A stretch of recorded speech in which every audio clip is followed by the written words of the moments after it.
Hello, আসসালামু আলাইকুম। চলে আসলাম আরেকটা নতুন ভিডিও নিয়ে। এই ভিডিওটা ছিল পহেলা বৈশাখের। সকাল থেকে কি করেছি তার কিছুই ভিডিও করতে পারিনি, কারণ অনেক রাশের মধ্যে ছিলাম। আব্বু আম্মু বাড়িতে গিয়েছিল, ওই দিন সকালেই বাড়ি থেকে আসে। আব্বু আম্মু আসার পরই আমি ফ্রেশ ট্রেশ হয়ে বাবুদেরকে নিয়ে চলে আসলাম লামিয়াদের বাসায়।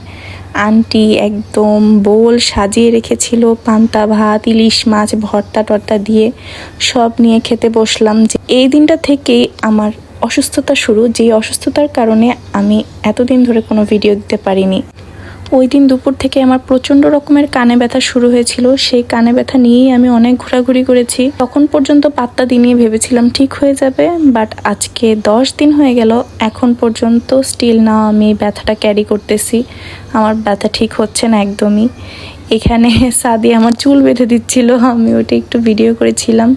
তারপর বাবুদেরকে আবার নিয়ে বাসায় চলে যাচ্ছিলাম। ওদেরকে বাসায় ঘুম পাড়িয়ে রেখে আমার প্ল্যানিং ছিল আমরা সবাই একসাথে হয়ে আমার ফ্রেন্ডের বাসায় যাব। এর মধ্যে আমার ছেলে একটা সেরেলাক ফেলাই দিছে।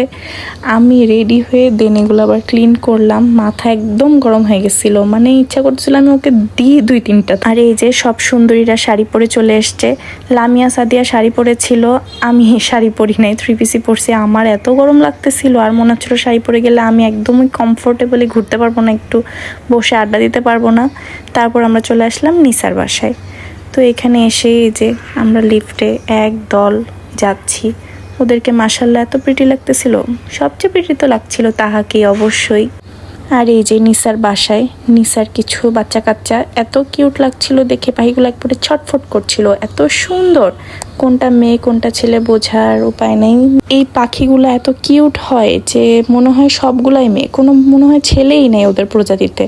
তো ওদের বাসায় যে আমরা ওয়েট করি না, আমরা আগে চলে যাচ্ছিলাম ছাদে, যে আগে কিছু ছবি তুলবো, তারপর একদম রিল্যাক্স হয়ে বাসায় বসে আড্ডা দিব, নাস্তা করব। তো এখানে আমরা ছাদে চলে যাচ্ছিলাম। এত রোদ ভাই, কী অবস্থা যে হচ্ছিল আমাদের, মানে তাও শখের কমতি নাই এক একজনের। ছবি ভালো হতেই হবে যতই গরম লাগুক।